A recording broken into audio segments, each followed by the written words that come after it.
ભાવનગર બોર તળાવ પોલીસ મથક ખાતેથી મળતી માહિતી અનુસાર પોલીસ મથકની ટીમ પોતાના પોલીસ સ્ટેશન વિસ્તારમાં પેટ્રોલિંગમાં હતા તે દરમિયાન ખાનગી રાહે મળેલી બાતમીના આધારે ભાવનગર શહેરના ચિત્રામસ્તરામ બાપાના મંદિર પાસે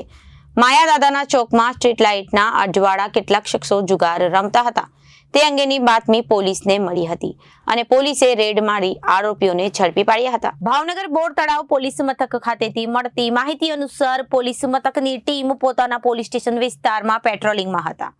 તે દરમિયાન ખાનગી રાહે બાતમી મળેલ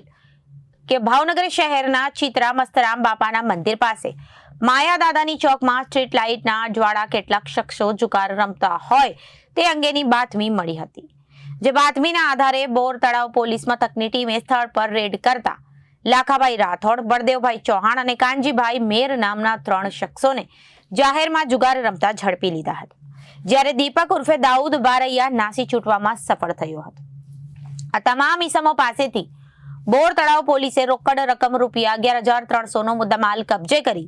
તમામ વિરુદ્ધ જુગાર ધારાની કલમ હેઠળ ગુનો દાખલ કરી કાયદેસરની કાર્યવાહી હાથ ધરી છે।